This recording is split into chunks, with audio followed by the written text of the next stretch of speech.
This is Beyond the Big Screen podcast with your host, Steve Guerra.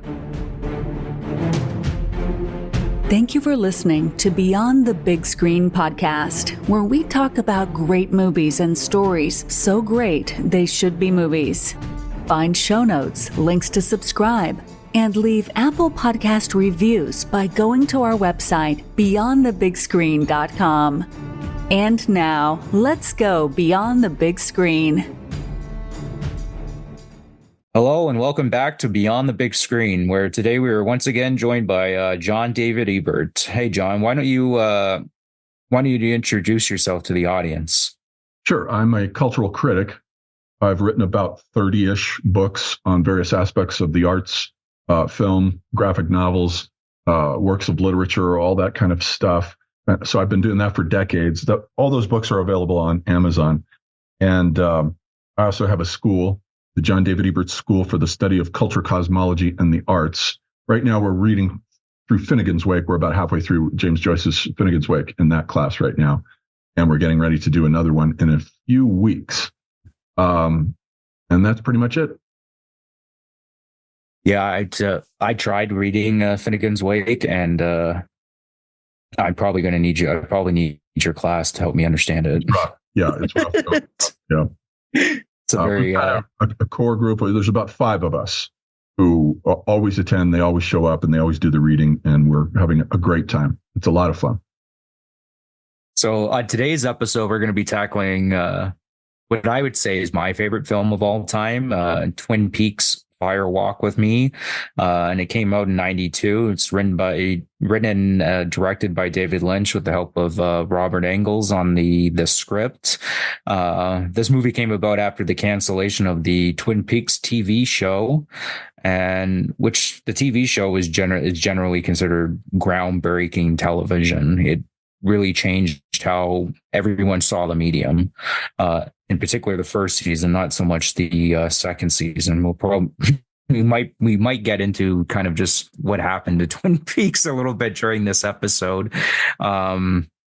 Basically, Twin Peaks. Well, I would say, like, if you haven't seen the Twin Peaks show, I would not listen to this podcast, just because Fire Walk with Me basically ruins the entire mystery in the first season and part of the second season. And to be honest with you, I've heard people make arguments that Twin Peaks: Fire Walk with Me can work as a standalone film. And they're really... That's the only problem with it. I don't think you can understand the film without having seen those first 2 seasons, even though the events in it take place before episode 1, season 1. Nonetheless, it has a lot of references in it that can only be understood by having seen those 2 seasons. Yeah, there's no way you can understand it. My wife watched this movie with me because I told her it was my favorite movie, and she hadn't watched Twin Peaks, and she's like, I know the type of stuff that you like, and I've heard David Lynch's name before, and she's like, I'm not investing that many hours into it. Right. And I was like, okay, well, just watch this movie. And she's like, it's horrifying, but like, I didn't understand what was going on. And there's no way you can really understand what's going on without having watched at least some of the TV show.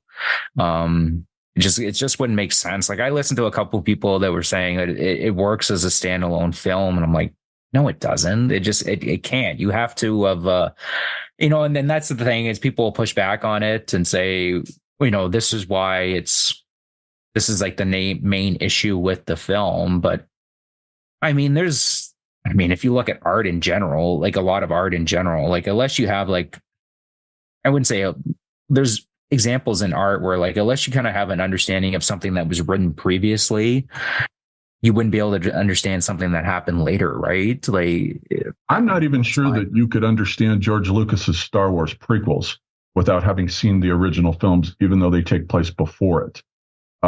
Maybe. It would be interesting. I think I showed my son those films in chronological order, and we started with episode 1, and he really loved those first 3 films, but then he was bored with the original 3 when we got to them chronologically. I thought that was an interesting sort of indication of a generational shift in attention. I remember Lucas commenting on that in an interview. He said all the old school fans complain and they don't like the prequels, but the kids do. The kids actually prefer the prequels. It's just a generational slippage, but maybe so. But anyhow, I think with Firewalk with Me now, it presupposes that you got to know something about that red room. What the hell is it? With the chevrons on the floor. You got to know something about who Dark Bob is. This figure from the astral plane that possesses her father. All those kinds of things are presupposed. So, yeah. So, and then I also say right off the bat, this is if you're sensitive to like subject matter such as like abuse and stuff like that, just I would say stop listening to it now, because this is probably one of the, if not the most horrific depictions of abuse that Hollywood's probably ever produced. And in my opinion, so like I would say just stop watching it now. It's shocking. It's shocking. Yeah. Yeah. So yeah, Twin Peaks Firewalk with Me is essentially, it's a prequel to the TV show. And for 92, it was a pretty like bold move. Like I can't think of many prequels that came out like before, like everyone was obsessed with doing remakes and sequels and prequels. I really can't. That's true. It was a bit ahead of its time there, as the TV show was too. And the TV show, it was just a surprise. When I heard that David Lynch, by that point, he'd done Eraserhead and Elephant Man and the Dune movie and also Blue Velvet. And so I spotted his talent right away, despite the failure with Dune. It was just evident that he was not the right director for Dune. This isn't a space opera guy. I believe that he was offered to direct Return of the Jedi, and he turned it down.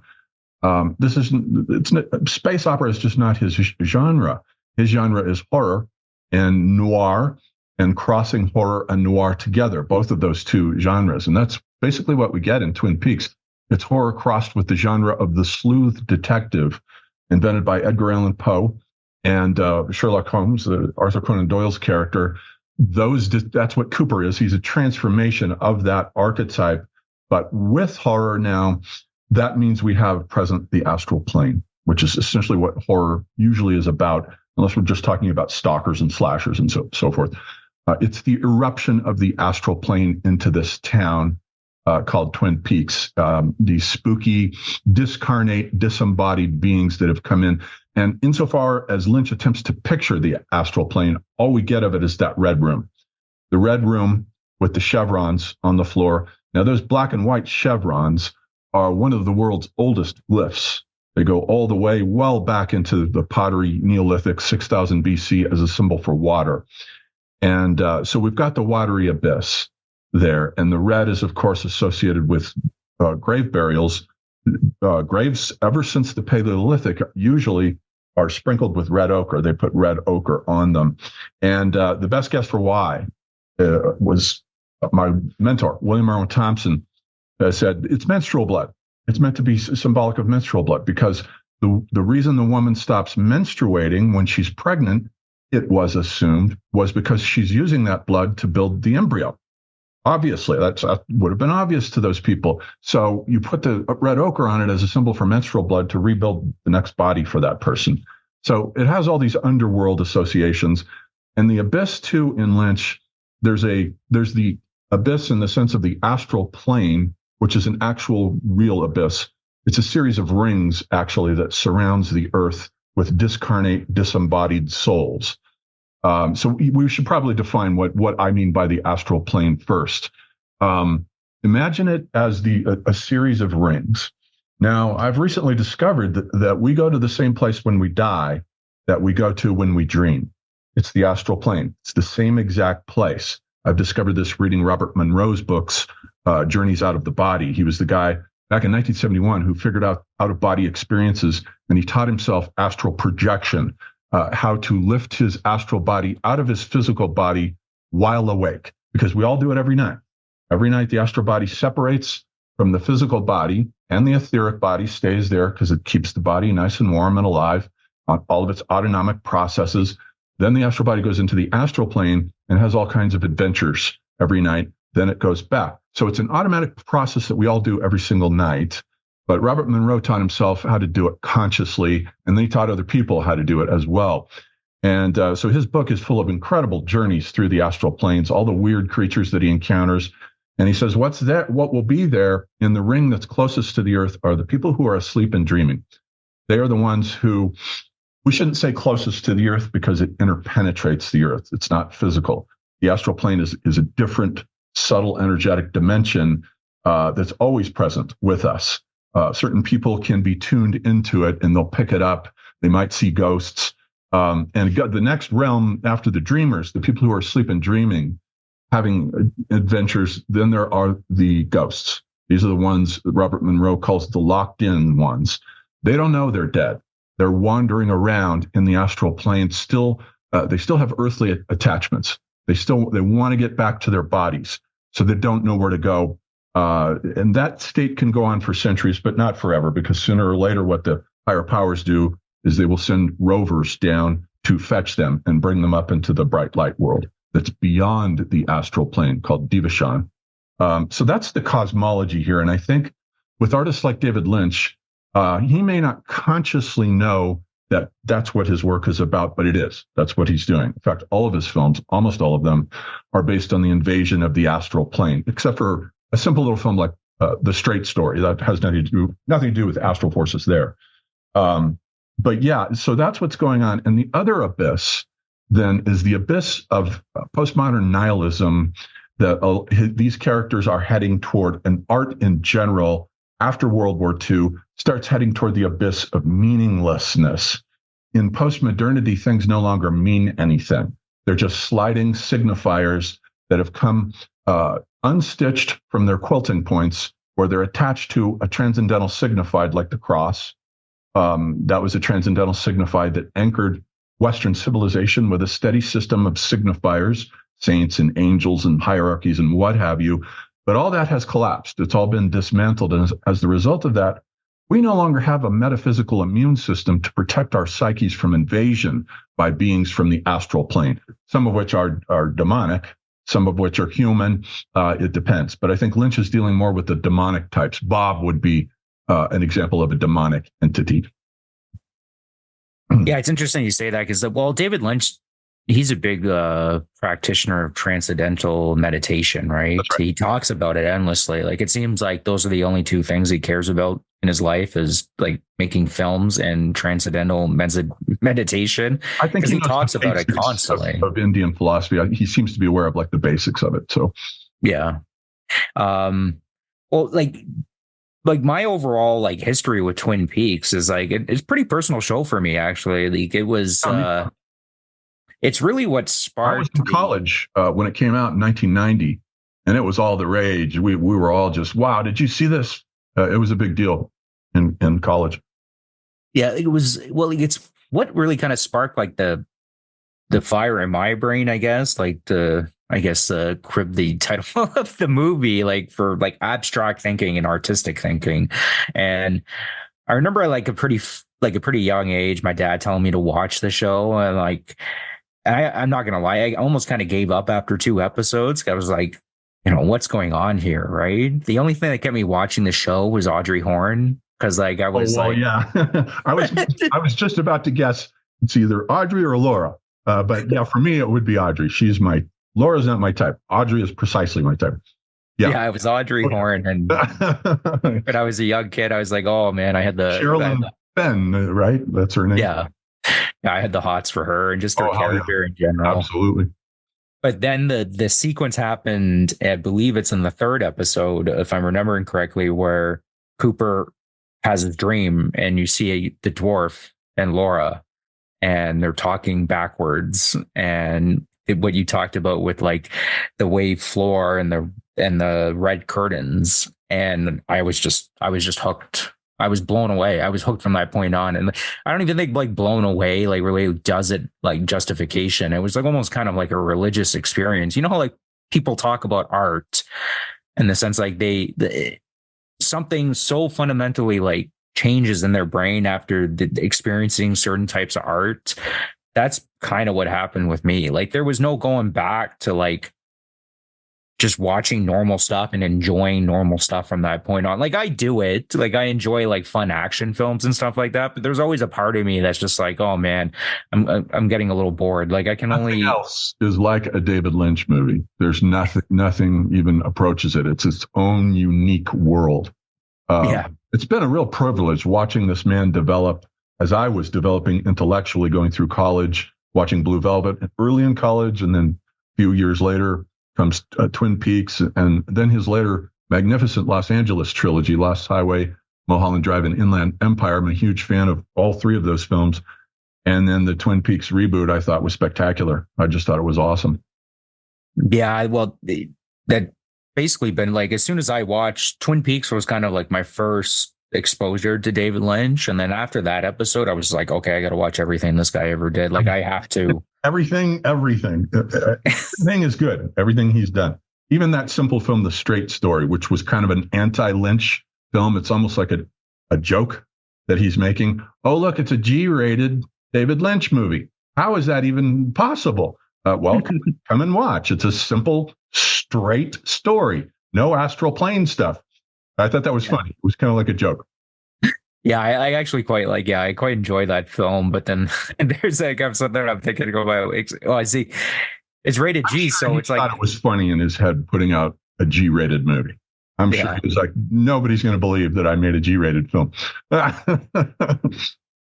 So the performances are really good of Harry Dean Stanton, who is in Firewalk with Me, and the other guy. I've forgotten the old actor guy. Might be his last performance. He had been around for a long, long time in cinema.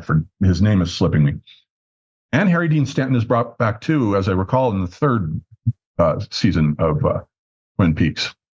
Yes, his I like that guy a lot. He's just a great character actor. He's always good. Excellent.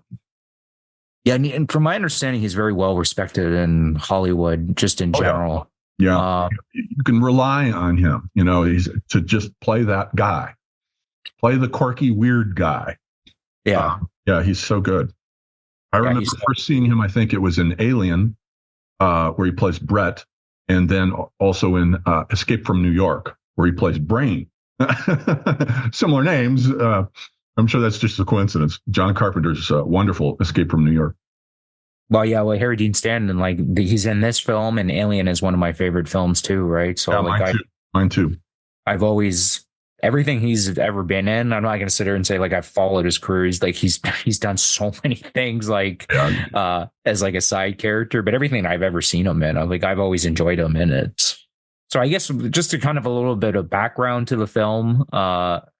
Twin Peaks, the first two seasons aired on ABC, and ABC had decided that they were going to cancel the show after the second season, saying the cost of its production wasn't justified by the ratings, and it was justified by the ratings it was bringing in. And, to be honest with you, that second season, it's iffy. There's some problems with it because Lynch walked away from it and just left it to Mark Frost to do all the writing. And you can tell Frost is no genius. I looked up his creds, just a hack, just a hack. And that was the problem. After they solved the crime, after 7 episodes in, 7 or 8, then the show starts going downhill because it loses dramatic tension, and it just starts to dissipate its energies. And then when they bring Lynch back to direct the final episode, it recovers a bit. The last episode is pretty good because Lynch is back on board. But he's absent for that whole, from episode 8 to 2021, and there's 22 episodes there. It does start getting iffy. Yeah, well, it's from everything that I read, David did not want to reveal who the killer was of Laura Palmer. And the studio was like, well, what are you, crazy? It's like, no, we have to reveal the killer. Thinks we're correct. He should not have revealed that, at least not until that 22nd episode. Shouldn't have been that early, 7 episodes in. Yeah, the timing was a little weird, but I mean, if he hadn't revealed who the killer was, we wouldn't have had this film. Maybe we would have had like a more linear TV show. I seem to recall there was some anxiety about that they were afraid they were losing their audience. So they moved it up earlier to reveal the killer. for ratings. And I think this must have been ABC before it was owned by Disney, right? Well, which is a family network now, so there's no possible way Twin Peaks could ever happen on today's ABC. So I find that amusing. So basically the show got canceled. David he wasn't very happy with the direction that the second season took, and him and Mark Frost kind of had a falling out. And, from David's perspective, I get it, because I don't know. There's like a big thing in the Twin Peaks community. It's like, oh, Mark Frost is so much more important to Twin Peaks than people realize. And I don't know like the intricacies of their relationship, but everything that I have enjoyed about Twin Peaks is it's got David Lynch's staple all over it. Oh yeah. I think the difference is Frost wrote a couple of Twin Peaks novels. I did not read them, but I read detailed synopses of them. And the problem is that he wants to solve everything. He wants to make everything clear. And that's not what the whole point of it is. The point of Twin Peaks is precisely its semiotic evasiveness. Lynch is always one step ahead of you with his intuition. He is sort of unconcealing into this clearing these characters who themselves have come out of various abysses. And they trail clouds of abysses with them where they go. There's a lot of uncertainty, semiotic unclarity. And there's a lot going on in the viewer's mind, consequently, as a result, wondering about all these ambiguities.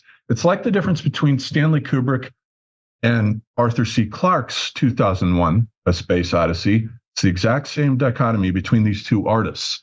Clarke is a hack who wants to explain everything rationally. Kubrick knows better than that. You don't give away the secrets. That's why it's a great work of art. When it's semiotically evasive, that means there'll be a lot of good cultural criticism trying to trace down those signifiers and find out what they mean.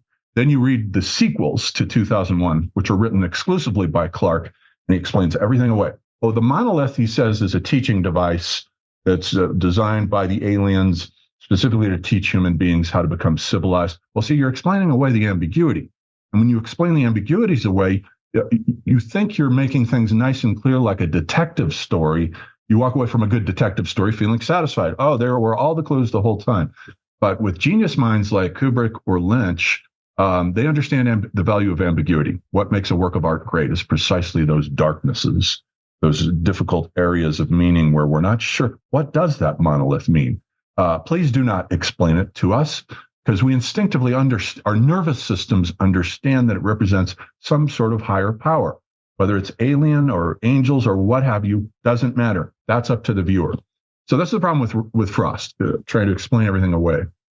Yeah, just for fans that like try to say like the books are canon or they're part of like, they're not. David said, I haven't even read the book. So, well, of course, it's just, like, so that's enough said, right? If David's like, I haven't even read these books, he's like, whatever. I don't know. Maybe he might take some stuff away from them. I don't know if we ever get a season 4, which is. I think this was what later transpired with all of these kinds of TV shows, using that word loosely, because I know it transitions into the cable shows with The Walking Dead. What that was on AMC, right? What eventually transpires is you get the creative genius is called the showrunner, right? So like David Milch with Deadwood. So he's in charge. He's the genius, in other words, who's in charge of the entire vision. They map out, you're going to have 10 episodes, let's say, and here's the loose plot structure for each episode, but it's too much work to write the scripts. For Milch to write all 10 of those scripts, it's too much work. You have to hire writers who come in, who then read the summary that Milch has outlined, and then they come in and fill in the dialogue. They do all the groundwork. That's not genius. That's just hack work. You're just hired to fill in dialogue for a genius's vision. And that's what this should have been. The second season of Twin Peaks, it should have been, here's Lynch's baby, and you follow his diagram. But I think either Lynch withdrew and lost interest, and so Mark Frost comes in, and now he pretends he's in charge of this thing, and he's not. It falls flat. So it should have been closer to what later is now called the showrunner. Yeah, so the final episode of the second season, we're not going to get into all the details, but it ends on a cliffhanger with our hero Dale Cooper being possessed by an evil spirit of some sort, and he smashes his head against the glass and he's saying, where's Annie? Where's Annie? So when the film was announced, people just assumed, okay, yeah, we're going to get some kind of conclusion to what happened at the end of the second season. And from what I've read, from my understanding, David had an agreement with a French film company for $75 million or whatever. There was going to be 3 Twin Peaks films. I don't know how much of that's actually true or not. I think maybe they might have just agreed to the one, and we'll see how it goes. And it flopped at the box office, right? I believe. Oh yeah, it was a huge flop, both like commercially and critically. Yeah. David decided to go. I will say, though I had seen the 2 seasons and liked Twin Peaks, when I went to go see Fire Walk with Me, I did not like it. That was my initial take on it. Until many years later, I decided to go back and redo that process. And then the film just clicked.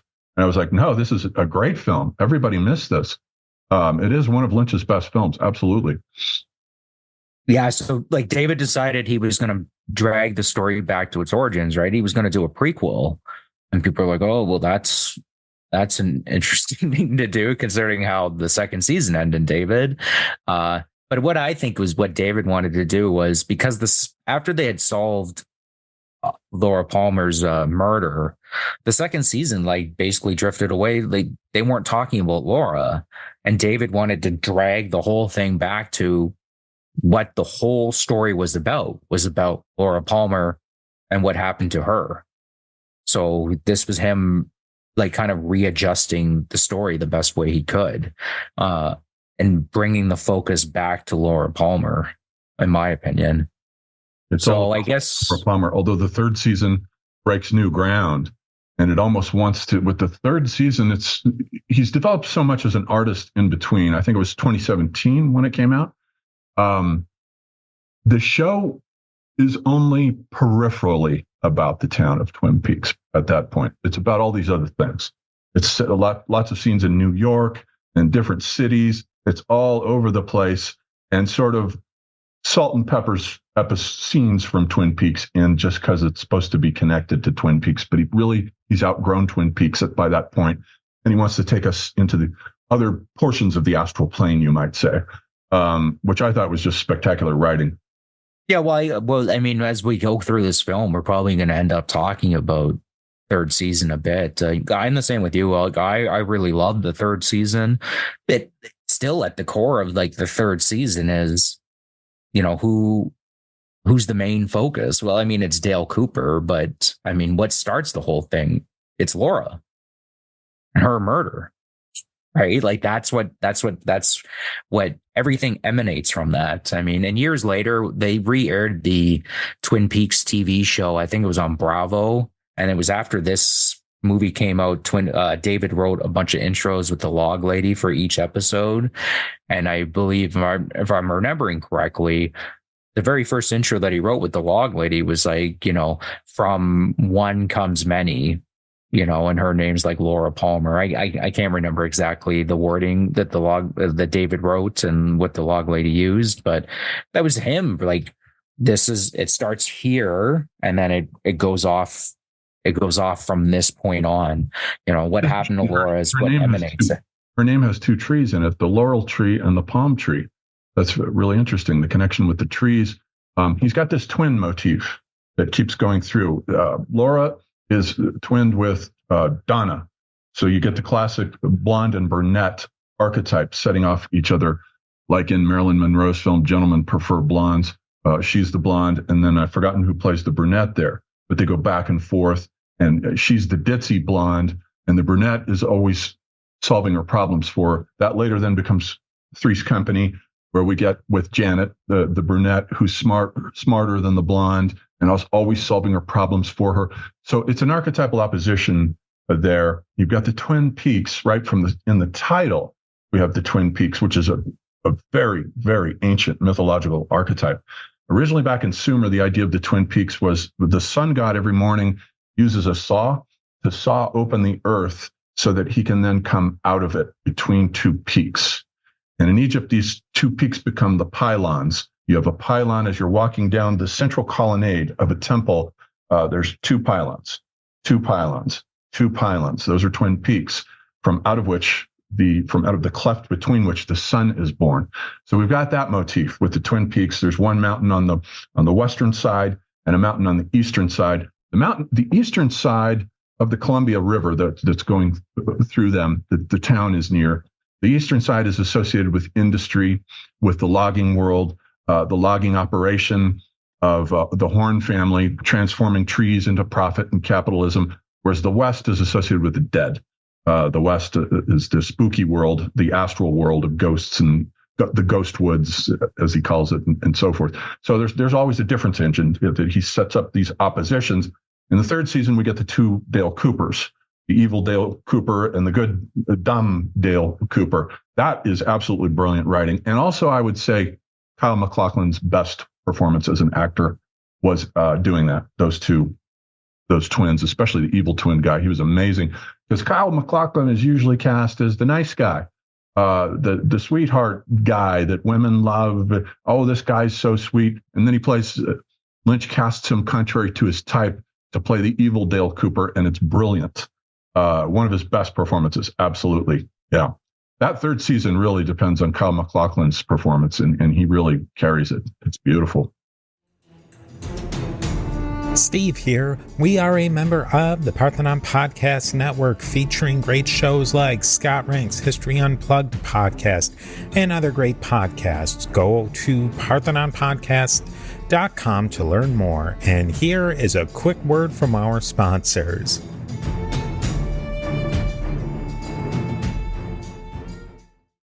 So I guess we'll get into, I guess we should start talking about the actual film itself, but Twin Peaks kind of Fire Walk with Me. I guess it breaks into like a couple of acts, but the two main acts is the Deer Meadow prologue, and then we cut to Laura Palmer's final 7 days before she's murdered. So I guess we'll start with like kind of act one. I'll give like a quick rundown. In 1988, in the small town of Deer Meadow, Washington, teenage drifter Teresa Banks' body floats down a river wrapped in plastic. FBI Chief Gordon Cole sends Agent Chester Desmond and Sam Stanley to investigate. While examining Teresa's body, the agents notice that a ring is missing from her finger, and they find a small piece of paper with a letter T inserted under the fingernail. A local waitress tells them that Teresa's arm went numb before she died. At Teresa's trailer, Desmond notices a photo of her wearing a strange ring, which makes a return in it's like a green ring with the petroglyph on it. Makes a return in the third season. This was not in the initial run of the TV show, so this is David's adding something new here. At dusk, Desmond finds the ring and a mound of dirt under a trailer. He reaches out to take it, and then he just disappears. We never see him again. At FBI headquarters in Philadelphia, Agent Dale Cooper tells Cole of a forbidding dream that he had. A long-lost colleague, Philip Jeffries, materializes and insanely rants about a meeting he witnessed involving mysterious witnesses above a convenience store. And Bob is there, the dwarf is there, Mrs. Chalfont and her grandson are there. Albert Rosenfield reports that Jeffries was just never here. He just disappears, and that's that. Which is one of the more bizarre scenes that Twin Peaks ever did. I think it's one of the best things that David Lynch ever did, to be honest with you. And yeah, that's David Bowie plays Philip Jeffries. He's not there very long, but it's fun to see him. Oh yeah, for sure. And yeah, Dale Cooper goes to Deer Meadow, and he learns nothing really, other than he sees like a car that's got it's either spray painted or it's like almost looks like red lipstick that says "Let's Rock," which is a callback to a saying that's in the TV run of the show. What do you think of this whole prologue thing? I like it. I initially did not like it. There were a few things that turned me off at first, like the weird lady in the red dress who comes out with a sour face. And it's like, how is this going on here? It just seems to be weirdness for the sake of weirdness. But it took me a while to adjust to it. I like it now. I initially felt the prologue was very off-putting and difficult to get into. The film finally settles down then in the subsequent acts, but it's a little strange, the prologue. It's a little strange. Well, but initially, Lynch, so that's not really a fair complaint to say of a Lynch screenplay. We like it. Initially, like Dale, like Kyle MacLachlan, the character of Chet Desmond was supposed to be Dale Cooper, but Kyle MacLachlan didn't. There's a couple of things. Like, he didn't like what the course that the second season went in. And he was also afraid of being typecast as like the goody two shoes, like FBI agent. Right. So he said he'd be in the film, but he wanted a reduced role. Right. So I think he was only available for 6 days or something like that. So David had to basically create this Chet Desmond character to replace him. Like, for this guy role. Played by Chris Isaac, right? Yeah. My only complaint about that, he's not that good of an actor. It's just his performance is kind of lackluster. I would have preferred somebody else who could act better. It's interesting when I think about it, and knowing that now, and I have a whole theory about this whole beginning prologue thing and how season 3 went, especially like that final episode where Dale wakes up in episode 18 and it says Richard. I have this is my theory. I think the idea was they were going to have Dale Cooper play Chet Desmond. He was just going to be called Chet Desmond. No one was going to refer to him as Dale Cooper. And this whole kind of beginning part was like a dream. Like this, none of this actually really happened. And what do you think of that? That it was a dream? Yeah. In a way, it doesn't matter, because as I just started out by saying with our opening cosmology about the astral plane, when you're asleep, you're in the astral plane anyway. So saying a dream, it's a dream. It is a dream. The astral plane is the dream world where we go and things are weird and we have all kinds of weird adventures. It doesn't really solve anything by saying it's a dream. Yeah. Well, it's interesting because people were like kind of really off put by that, like that last episode. It's like, well, who's Richard, right? But it would have made him. I think if the Dale Cooper had played Chet Desmond and people were referring to him as Chet Desmond, it would have set up that ending a little bit better. It's like, well, it's Dale Cooper. He's just a different person in this part of the dreamscape or something like that. And there's just like, there's a couple of examples to like kind of make, like, when they're talking to Harry Dean Stanton's character and, Sam Stanley says, like, he takes a sip of the coffee. He's like, oh yeah, we need a good wake me up, and then he repeats it. Oh, we need a good wake me up, don't we? And then I wondered about that. If that looked to me for a second like Chris Isaac forgot, or Kiefer Sutherland forgot his line. One or the other. It seemed like they forgot the line, so he repeated it. And Lynch said, let's leave that in. That's kind of what it feels like to me. It felt like a mistake that Lynch left in because he thought it was funny. But like, even like all of like the Deer Meadows stuff, it's like Deer Meadows is supposed to be like the anti-Twin Peaks.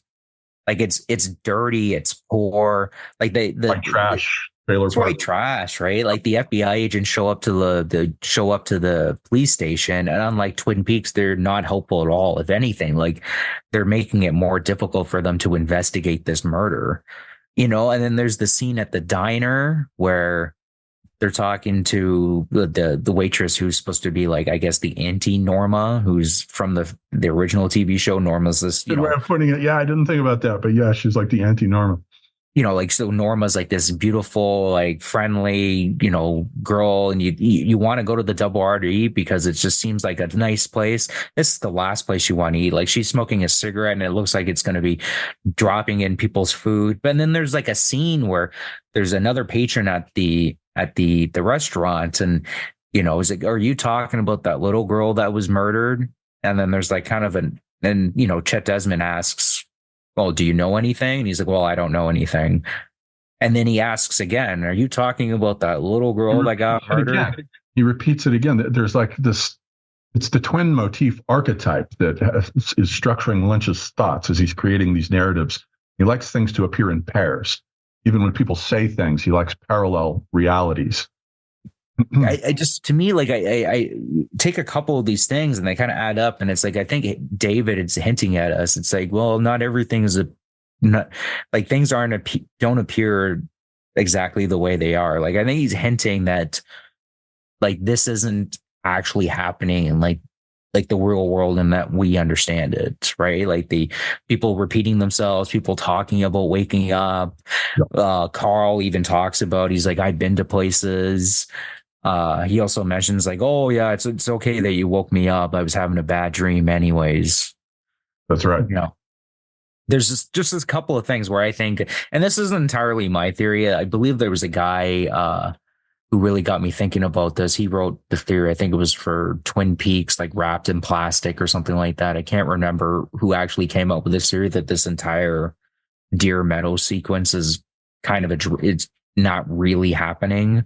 So that's just a little thing that I personally, I really enjoy this sequence. I like Chet Desmond. That's I think it's one of the failings of the third season is they don't really, I think they make a mention that Chet Desmond is still missing, but I really would have liked some kind of explanation for what happened, exactly what happened to him. There's a mention of Sam Stanley, I believe, in the third season. It's like a throwaway line where it's like he became like an alcoholic or something like that after what happened with Chet Desmond and the Teresa Banks murder. He basically went insane. And people say like, well, if you actually listen to the first season closely, they do mention, Sam Stanley. They do mention him too. So I got that confused. Sam Stanley's the one that went insane and became like a drunk or whatever. They mentioned in the first, I believe it's in the first episode, Sam Stanley is the Kiefer Sutherland character? Yeah. Okay. Yeah, they do mention him. So this isn't just a totally new character. They mention, and they talk about Teresa Banks' murder in the first season too, right? So this all ties back into the first season of Twin Peaks. And I guess like probably the most infamous part of this whole prologue is the Philip Jeffries sequence that we talked about. And how brilliantly shot is that, with Dale talking to Cole about having, he's worried about a dream that he had, and he's going back and forth because I guess in the dream, like he gets freeze framed in the cameras, and Philip Jeffries just walks in and just starts screaming and yelling. And then it cuts to the meeting that he saw above the convenience store, right? Where Bob is talking to the dwarf who's, it almost seems like he's explaining to these other spirits, like green is its color. Like it almost seems like he's like explaining how our world works to a degree, if that makes any sense. And like, there's just a little tidbit. There's actually a hole in the table of the Formica table that's green, obviously. And I assume that's what the ring was built with. It's just a little thing that like, but it's there, and I'm assuming that's the green ring that Teresa Banks had worn, and then we're going to be talking about later as we go through the film. I don't know. What's your opinion on that whole sequence? You mean the whole prologue sequence? Yeah, it's like 20 minutes. Yeah, it's excellent. I like it a lot. Like I say, initially I didn't. It took me a while to warm up to it, to get used to it. But yeah, it's great. A lot of great stuff. Well, and it's the dwarf. I love the way he talks. That's really cool. That whole creepy red room scene. I really like all of that. Yeah, and I think, and then there's like Philip Jeffries, like when it cuts in between like him like ranting and raving and the FBI, Bureau and FBI building and the convenience store scene, and it's like you almost get the impression that like we're seeing what Philip Jeffries is talking about, but like what Gordon and Dale are seeing is just a guy that's been missing for 2 years, just comes back and starts ranting and raving about like stuff that they have no idea what he's talking about. It's very unnerving. It's actually it's pretty scary. And Philip Jeffries says like, we live inside a dream.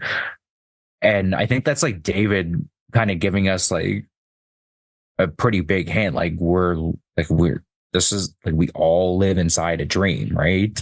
And he does this again in season 3 with Dale Cooper's character. I believe it's episode 17, where like his face is superimposed, and Dale Cooper's character also says like we live inside a dream.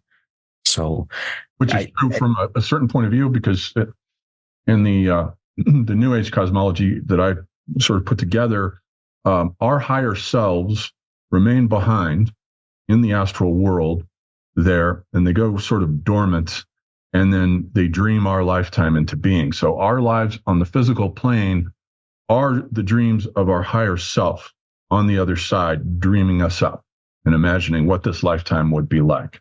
So it depends on what's a dream and what isn't. It depends on where you want to put the emphasis. Because when you're asleep and your astral body is in the astral plane, you think that's the real, genuine existence. And this waking existence is the dream world. This is the real world over here, the astral plane, which is guided entirely by thought. They don't have physical heavy matter to move around. It's all thought. Thought moves things over there. And the reality is very soft and pliable. As everyone knows from their dreams, it's constantly metamorphosing. But the reason for the metamorphoses is because all the beings over there are having thoughts that exteriorize into this sort of almost virtual reality. This physical world is the dream. So yeah, it's true from a certain point of view that this is like, it's a dream that some other beings are having, all of us. Yeah. And then David introduces this Judy character who ends up playing like a much bigger role in the third season. Now, like, I can understand like kind of like Twin Peaks fans like watching this whole prologue, and then like, you know, David introduces all these new things. It's like all of a sudden there's this ring, and there's the Blue Rose Task Force, and there's this Philip Jeffries character, and he's talking about Judy, but we're not going to talk about Judy at all. I can understand like initially Twin Peaks there's fans going like in that prologue that he never explains, which is why it works so well, because the viewer will make their own semiotic connections. That's why it works so well. Lynch is a genius writer and filmmaker, understands it's not necessary to explain what everything is, especially coming from his worldview, which is coming out of surrealism, out of the sort of Dali-esque world of surrealism. That's sort of his genre. It's a surrealist type of world with him. In that world, things do not need to be explained. When you're looking at a Dali painting and he's painted a piano on a seashore, the painting works just fine. We don't need to know why the piano is there on the seashore. That's not the artist's job to explain that. It's us to wonder. It's our job to wonder about that. Why does he have a piano on the beach there? And leave that mystery there, because that's what makes it so attractive. Bad writers are ones who just explain everything away. That's fine if the genre is mystery, the sleuth genre, the detective genre, where you do want things explained. That's for that genre. In the surrealist genre, things are better left unexplained.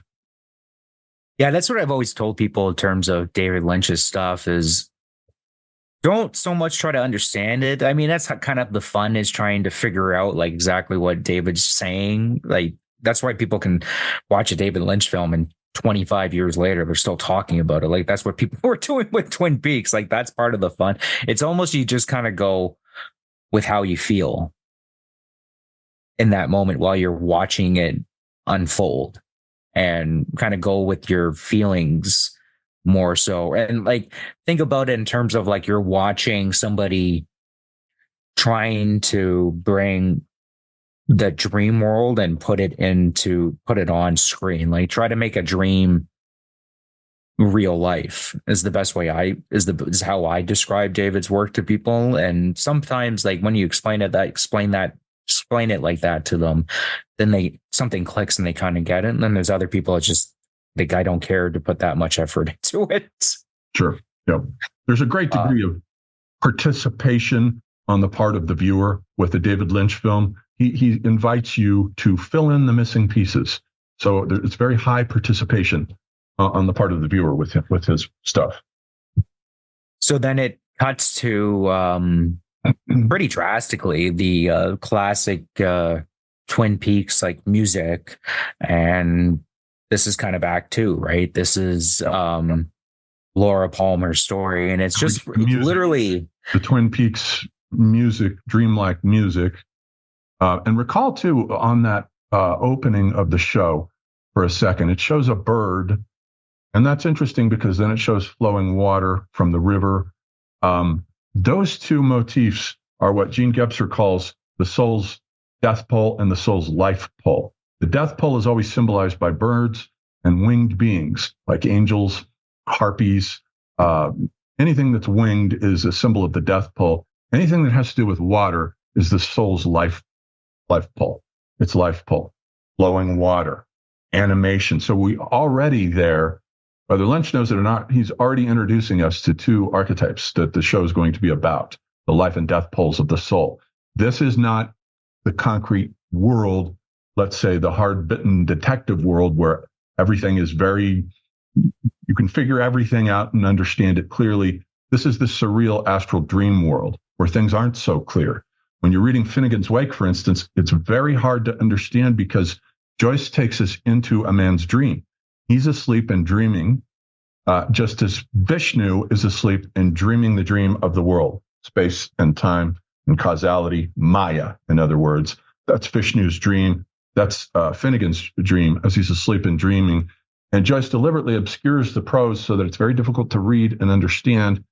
And as you're reading it, it fades in and out for understanding what's going on, just like a dream. In other words, that's just like a dream. He wants it to fade in and out. He wants it to be that you don't get everything perfectly clear because it's a dream world. It's full of ambiguities.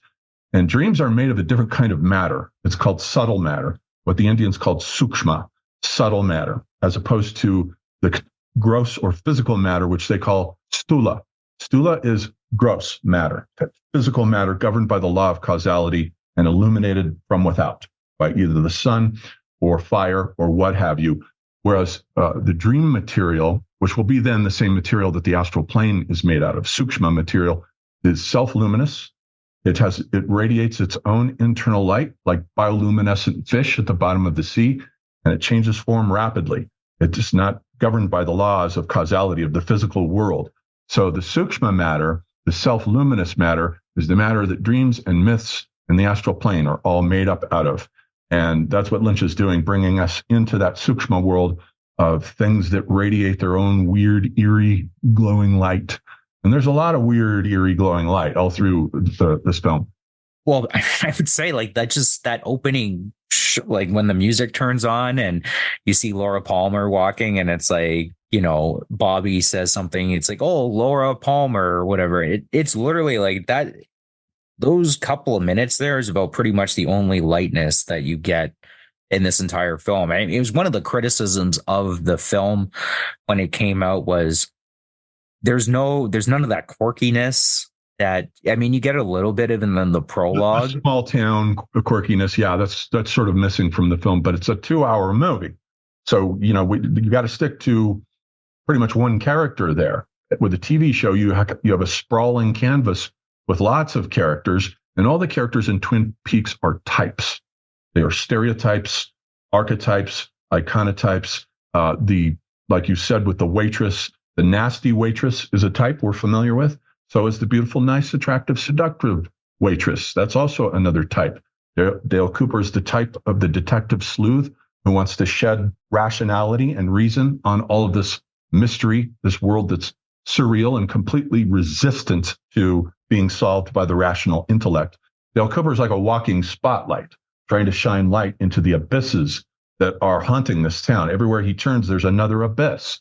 The Black Lodge, for instance, that he goes into, that's another abyss. So the world is of this town is being invaded by these astral forces from all directions. They're invading people's psyches, and they're also invading the town itself. So yeah, everybody you encounter is a type. The truck driver type, Leo, who beats his wife, who's a victim type. Everything's a type.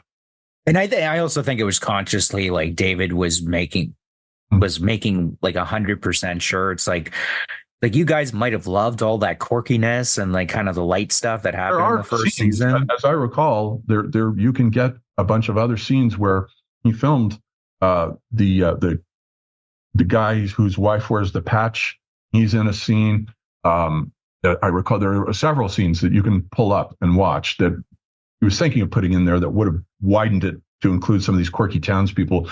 I think he wisely left those scenes out and just focused. This is a different narrative. It's Twin Peaks in a narrow cast, a narrow scope, just on Laura as the protagonist, and everything in the narrative surrounds her and revolves around her. You might even say it revolves around what's between her legs, because that is the primary basin of attraction, you might say, in chaos theory, that draws all these men around her as though she were the queen bee, and there are all these drones, and they're just hovering around her, including the father and Bobby and James. They all want her sexually. And then she turns into like a black hole. That abyss between her legs becomes a huge vortex that pulls everyone down into it. Ronette Pulaski and Donna as well. She's a walking abyss is what she is. And so it was wise to just focus on her. It was a good writing decision, I think.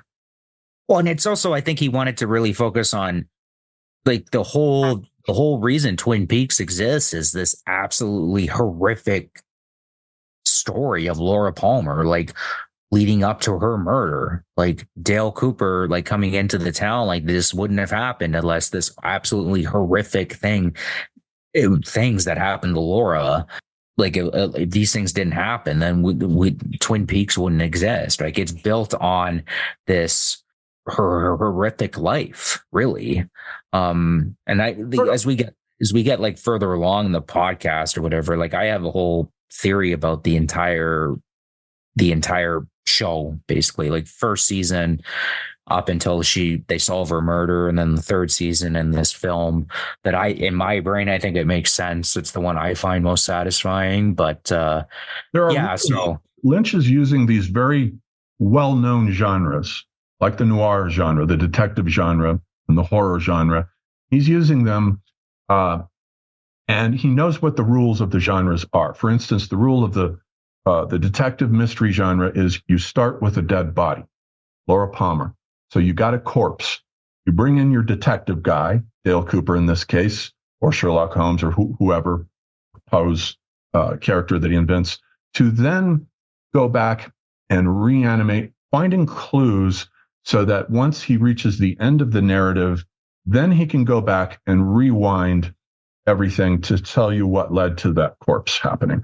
Oh, she was with this guy and that guy. She got into trouble here, and this is why she ended up where she did. And that's a satisfying way to tell a detective story. But with Fire Walk With Me, he turns it the other way around. He turns that upside down so that now we see all the events because we know where it's going to end up. We know exactly how it's going to end. So there's no mystery there.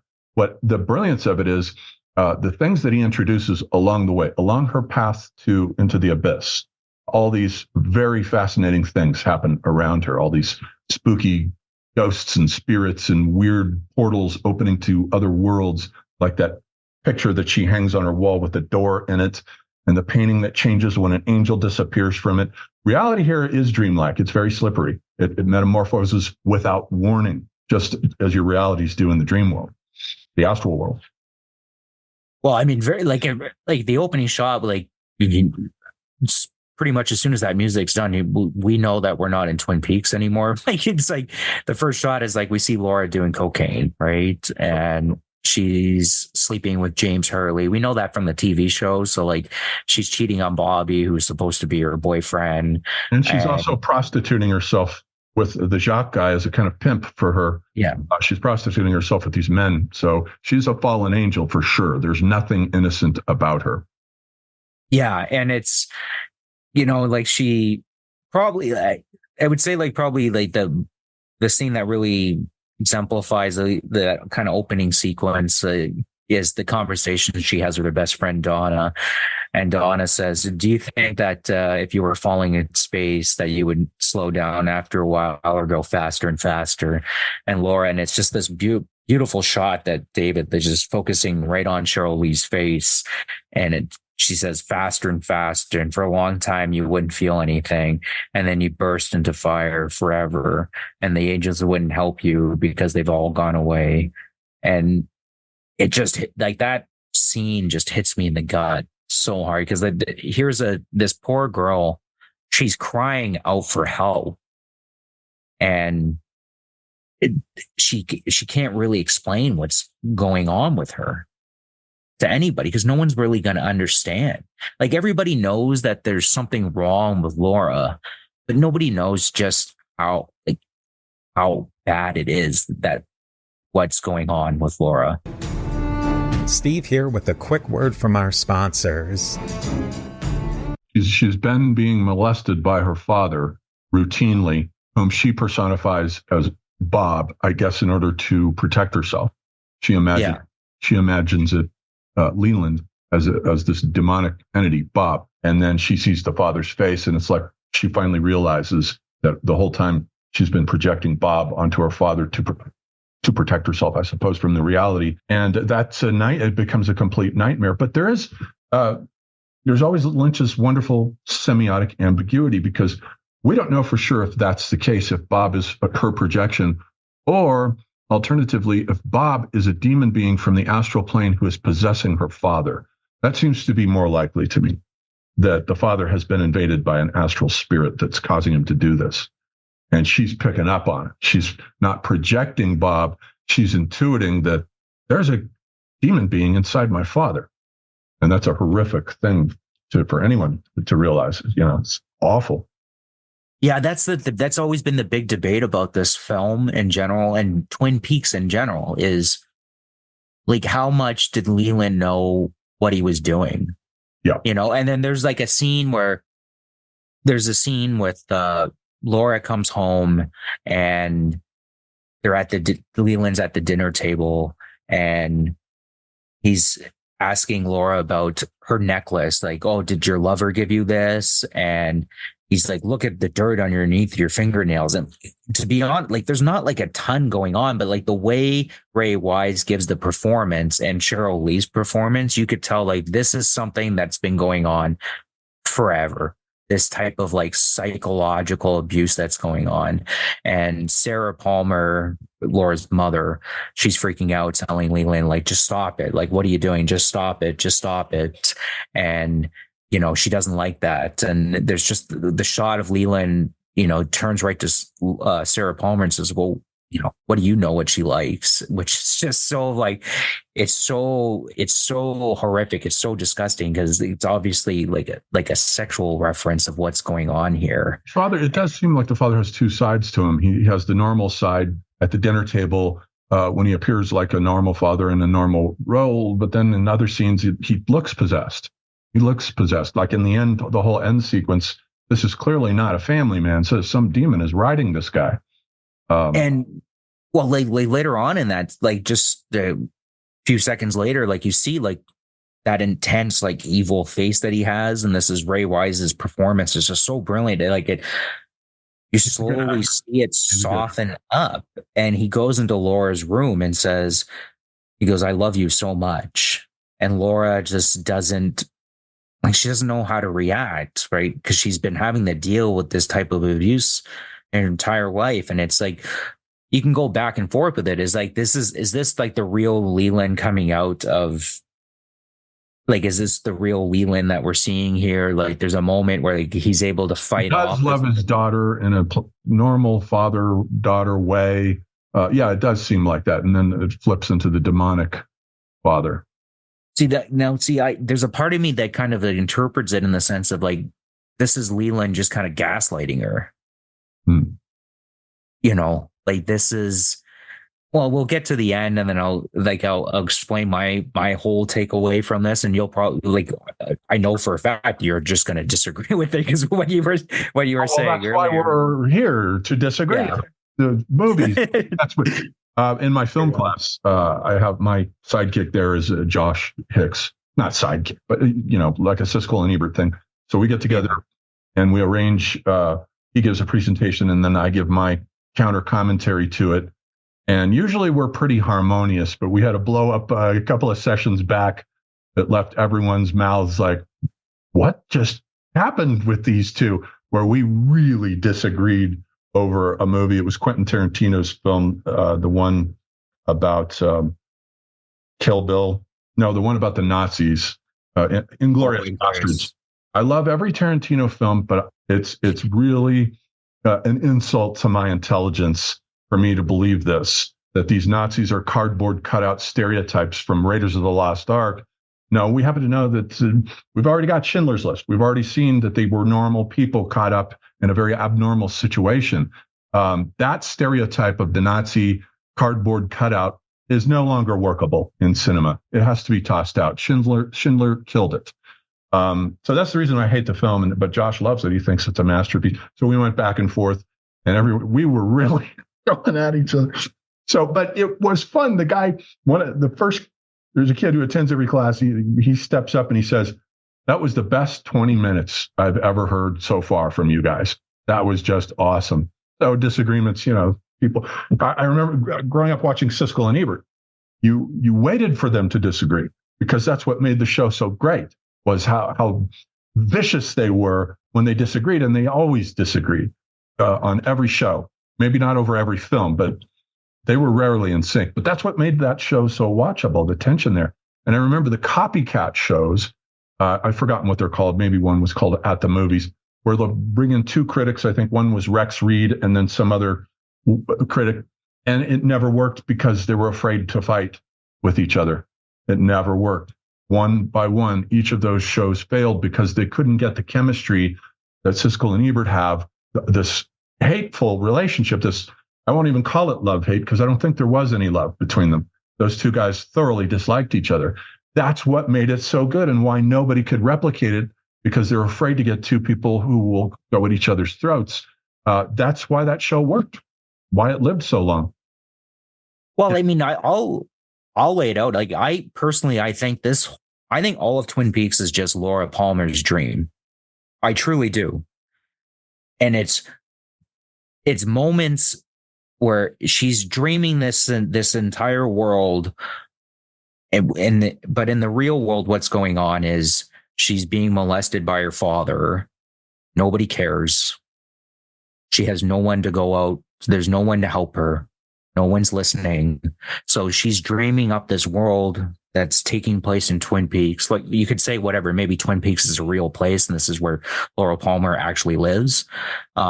She's dreamed up this place of Twin Peaks where there's FBI agents that are concerned about trying to solve what happened to her, her murder, right? Dale Cooper, he's this archetype of like the perfect FBI agent.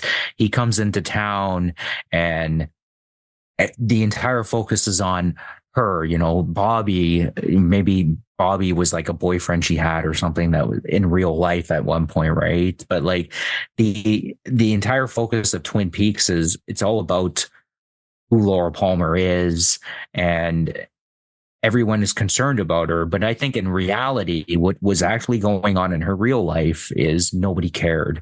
And she came up with this idea. It's like, well, in her dream, how could this happen that my father would be, molesting me? And she comes up with this idea that, oh, no, he's actually possessed by this Bob character from another place, this Black Lodge. And at moments that we see moments where like the real life starts seeping in, right? Where like the scene at the dinner table, like I think personally, this entire film, Fire Walk with Me, is basically like her dream becoming like a nightmare. Like she can't hold it back anymore. Like the too much of what actually is happening to her and her trauma and her abuse is seeping into her dream. And to me, it's all, a lot of this stuff is, and then people say like, well, that like degrades like all the supernatural stuff that's going on. Not necessarily, in my opinion. I don't think it does at all. I just think it's what you're watching here is a girl that's gone through horrific abuse, and you're basically watching like her nightmare unfold inside her own head. I mean, it doesn't matter. It doesn't matter whether it's a dream or not, because it's about astral energies that are invading her. And astral energies are precisely dream energies. That's what they are. That's where they come from. Yeah. So you could put it that way if you want. I mean, it doesn't really matter. But the thing about her is that like you're saying, nobody cares. And I'm thinking about the character, and she's not a particularly likable person, is she? There's not much about her for the viewer to empathize with or like, because she hates herself so much. She has thrown herself away. She's a walking piece of human garbage because she has thrown herself out and thinks that she's worthless, which is why she's doing all these sex acts for men and drugs. Apparently that's all she's good for. So might as well just do it. And that's going to lead you nowhere. That attitude will lead you into an abyss, which is exactly what happens to her.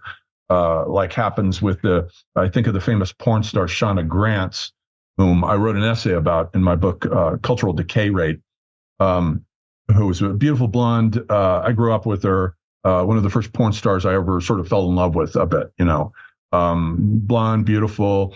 But then she's addicted to cocaine, and she ends up putting a bullet through her head. For the exact same reasons here. This is the type of personality, women who act out like this, because they dislike themselves so thoroughly that how can you like such a person? Why would anybody like such a person if they don't like themselves? That's why it's so important to find love for yourself in your life. It's absolutely important, because then that attracts love from other people. If you only have hatred toward yourself, you're going to attract people who will treat you accordingly, because you think of yourself that way. Consequently, you attract, through the law of attraction, you attract those personality types. They pick up on your frequency, and they show up in your life to abuse you, because you are putting out a vibe, a victim vibe that they are picking up on, a predator vibe, and there's a relationship there. It takes two to tango. It really does. So her self-esteem is just disastrous. I've dated women like this. So it's difficult to sympathize with her. That may be a criticism. I'm not sure. But I would say there's moments where you see where like Laura is trying, like she starts the Meal on Wheels thing. Yeah. She's tutoring Benjamin Horne's special needs student son. I'm blanking on his name right now. She was giving Josie Packard English lessons. So there's almost like a contrast, right? Like and she literally says this too, even at one point to her friend Donna. It's like nighttime is my time. So it's like during the day she does like nice things where you can see the goodness, and then like nighttime, and it all boils down to, it's like, this is the way she acts, is that you really can't blame her because of what's going on in her life. It's like her dad is molesting her. No. And she's having that's a rough thing for anyone to deal with. So, and then this is why, like, for people who've gone through that type of trauma, this film, and I've read reviews, and I'm not going to get into my life, but it speaks for me. It's one of the first films where it's just like David gets it. Yeah, I mean, in Twin Peaks, the TV show, we start off with, we find this dead body of this beautiful homecoming queen or prom queen, whatever it is. Perfect, picture perfect on the surface. That's the whole thing. She seems on the surface, the small town girl that all the boys want to be with. And then we dig and we dig and we dig. And we find out that she was nothing like that, that small town girl, innocent girl projection was just that. It had no reality to it whatsoever. So he goes back and firewalk with me to show you there was nothing small town innocent about her, nothing whatsoever. So he takes that stereotype and gives it some depth and complexity by showing you how she really was. This was a three-dimensional person, not a walking small town stereotype like the girl in the blonde and blue velvet. Who was that actress that plays with Laura Dern? Yeah, Laura Dern. She's the woman. The archetype you think she's going to be, and Lynch says no, that it's the wrong archetype. There's a lot more going on here to her than that superficial stereotype. Well, and the thing too is it unlike almost like there's so many like kind of police procedural shows. I get CSI is probably the most famous for this one, right? Where it's just like, oh, like some murder happens or what have you. And it's like, oh, like, how are we going to solve this? And it's whatever, that's fine for that type of thing. Like David forces us to, it's like, who killed Laura Palmer? It's like almost kind of like as horrific as it is, it's almost kind of secondary. Like the question you should be asking is, who was Laura Palmer? You know, and it's Why what Fire Walk Laura with Me. Palmer killed is, yeah, why exactly? He's going back and realizing that. And it's very interesting to follow her crash course that she's headed for. She's that wonderful scene in the nightclub with that awesome music that he's got playing that almost puts you into a trance, especially if you watch it at night. It puts you into a trance. You're in the same trance that they're in. You get drawn down into her world, and you're like, well, I can see what she was kind of having a lot of fun here doing all this stuff you're not supposed to be doing. If you're a nice small town girl, you're not supposed to be doing this stuff, prostituting yourself for other men randomly. Almost every corruption you can think of, she has, the drug addiction and so forth. So it really is shocking the way he went back and explored her character. I think it's an excellent addition to the whole Twin Peaks canon. Yeah, well, you mentioned that scene where, like, when she first goes into the club, and I believe it's the log lady stops her before she goes into the club and says, like, when there's a fire like this, I'm trying to remember the exact quote. It's hard to put out. And then she goes into the club and she's sitting down the Roadhouse, and Julie Cruz is singing that song, and you just see her just slowly break down and start crying. Like, I can't help but bawl my eyes out when I watch that sequence. There's just a part of me that's just much like Dale Cooper. Like, I just want to save Laura. Like, can we just save Laura? Can we stop what happened to her from becoming this type of person? I mean, I think that's one of the themes in season 3 is you can't. And the scene that you're talking about is like the pink room where, like, that super loud music is playing and you can't even hear what they're saying to each other. Like David had to put subtitles because he plays the music so loud. And like you said, it does it. I thought that was brilliant. A nice touch to put the subtitles in and have their voices drowned out, because it is like that in those clubs. I've been to many of them. You can barely hear the other person that you're talking to. It's extremely annoying, in my opinion. Yeah. And I guess one of the more infamous scenes of this movie is like when Bob crawls into her room and starts having sexual relations with Laura, and like the thing that makes the scene so uncomfortable, like, obviously for obvious reasons, but also it's like Laura is almost kind of welcoming him in. She does, right? Like, before he appears. And then it's going on, and then there's the shot where it switches to her dad's face. Right. And this is where she can't, like, she had suspected it was her dad through, like, pretty much right from the get-go, right? Like, part of her, I think, knew that. And then, but she's with the Bob thing, she's protecting herself from that harsh reality. Yeah. And then basically after this happens, she just completely mentally breaks down, right? Like, she starts using drugs heavily, and from that scene on, it's the downward spiral for her. Yeah, like, it's just a straight up horror film from this point on. Like, I'd say Fire Walk with Me is probably one of the best horror films ever made. It is a horror film. Yeah, absolutely, I agree with that. And from this point on, it's like horror film as best as you can make it.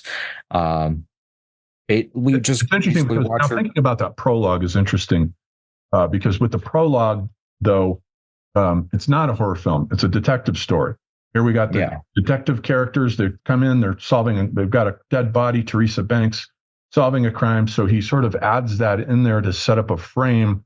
But then the moment it switches over to Twin Peaks with the music and Laura, it's as though he discards that genre. And now it's just straight up horror. It's not a sleuth detective story anymore. There are no detectives in that latter, 2/3 of the film.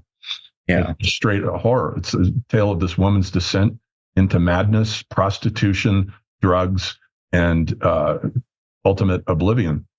I guess we'll cut to her like last night or whatever. Like, she's going to go meet up with James, and she does, right? But she's, high on cocaine pretty much for the entire day. He can't get along with her because she's so crazy, or on cocaine, like you say. She's impossible to deal with, so he dumps her from the motorcycle.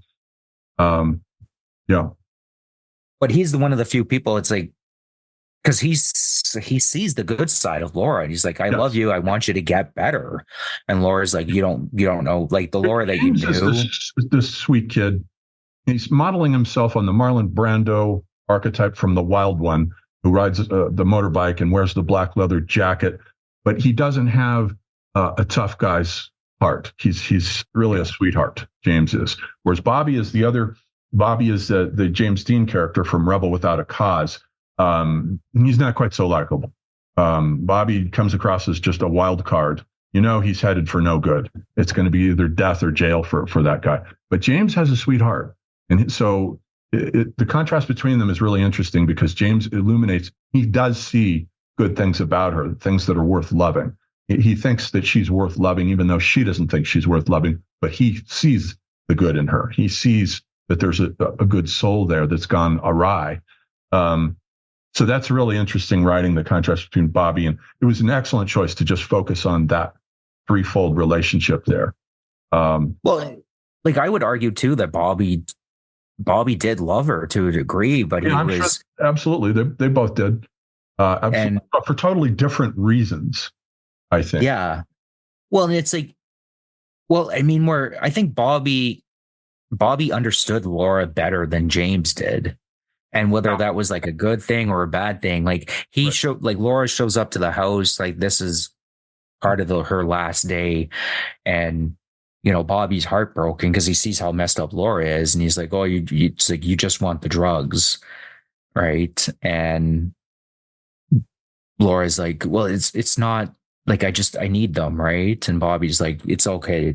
I understand. Right. And he gives her the drugs because like, it's the only way that he can kind of give her any kind of comfort, right? Because like Bobby knows that there's something really messed up going on, but he doesn't know, and he knows that Laura's not going to tell him, and like they tell him, Laura's not going to tell him. So the only comfort he can really give her is the one thing that he can, which is the coke, right? And then there you contrast it with James, where James almost has this, and I believe every guy kind of does this to a degree with girls at different points in their lives, where James has this like idea of Laura, right? Like he sees like only just the good, and he's like, well, let's get rid of and forgets all the bad or the darkness. But I feel for James because it is, I can't even put it into words how painful it is loving a girl who hates herself, a beautiful young woman, brunette in my case, who I was with for 4 years. It is unbelievably painful loving a woman who hates herself and despises herself. And you're trying to, I spent the whole relationship trying to convince her otherwise, that I did love her. I do love you. Whether you love yourself or not doesn't matter. I love you. She refused to believe it because such a girl that type is wired up in such a way that she will refuse to believe any man loves her, whether they do in fact or not. She a priori assumes that she is unlovable. No man can possibly love her in a difficult relationship right there. Let me tell you from experience. So I understand these guys, the pain they have trying to love her, and she won't accept their love because she doesn't feel worth it.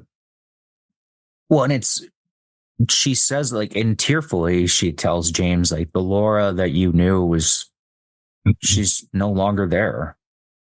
Like she's gone, and she's not coming back.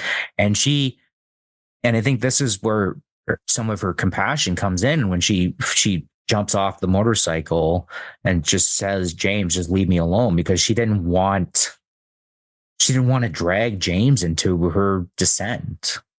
I know that's how I interpreted it. It's interesting that you relate to, like, you see Laura through a certain lens, and then like there's a part of me that I see Laura through another lens because of the trauma that she had gone through in her life, and how it very personally it speaks to me. And this just shows you, like, we started off when you initially watched Twin Peaks, Laura Palmer is a dead body. That's all she is. And then through David's mastery, she becomes this almost like kind of archetype that speaks for everybody in terms of trauma in one way or another. And that's to me, it's like brilliant, like the brilliance of David Lynch and the brilliance of the Laura Palmer character. And we haven't even talked about Cheryl Lee's performance, which is just, it's excellent. It's out of this. And I felt sorry for her in this, because some of her performance consists in screaming and in having a look of horror on her face again and again and again. And she does it convincingly every single time. It never seems like she's acting. This look of horror on her face, in her eyes, and she's looking up at her father in horror. Excellent acting. You can't find just any actress to be able to do that. Yeah.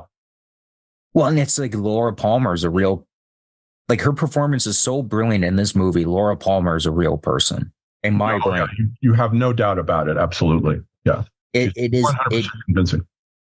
It blows my mind. And I think people were in general were trying to knock David Lynch down a peg because he had like this string of success, which is this is the type of stuff that happens in Hollywood, right? Like I can understand some of the bad reviews for Fire Walk with Me. I get it to a degree initially when it came out, but you read those initial reviews when it came out, and it's absurd. Like the way the critics were talking about it got roasted, and I thought it was a bad movie. I made a mistake. But I didn't figure out its genius until I went back through all of the episodes of the first 2 seasons, then watched it, then it made sense. I hadn't done that. When it came out, there was a lag where I stopped watching Twin Peaks after about halfway through the second season, so I didn't care anymore. And the movie came out, and I was like, I was just tuned off. So it flopped with me too. So I perfectly understand the way the critics reacted, but the film has aged very well. I think it's a masterpiece. It's crazy to me, like just looking at her performance, I'm like, how was she not nominated for something? Like, is this well, everybody thought it was a bad movie, and so you're not supposed to nominate an actor for an Academy Award who's in what everybody thinks is a bad movie. Yeah. It's just like what she's asked to do in this film, and like the way she's able to. Okay, Cheryl, now turn to the camera with a look of absolute horror on your face. I mean, how did you do that where the actress goes, okay, no problem. Now listen, Cheryl, you're going to have to scream again for what? How many screams are in the film? 5, 6, 7? I lost count. But one of them is convincing. And so, like, she runs away and she goes into the. I would love to see that. If someone had footage of Lynch directing Cheryl Lee, what a treasure that would be to have that, break that fourth wall, like the way Kubrick's daughter did when she filmed a little documentary of Kubrick directing Jack Nicholson in The Shining, and it's a gem. It's a gem. It's funny that you mentioned that, because there was the scene with when Bob crawls through the window, and Cheryl talked about this, and it was like take after take after take, and she broke down. She's like, I'm not doing anymore. I'm sure it was like with Shelley Duvall. She had to do something similar for The Shining, and it broke her spirit. She was a nervous wreck, and Kubrick just wore her down. She got tired of having to look horrified and scream over and over again. So it was probably something similar for this actress.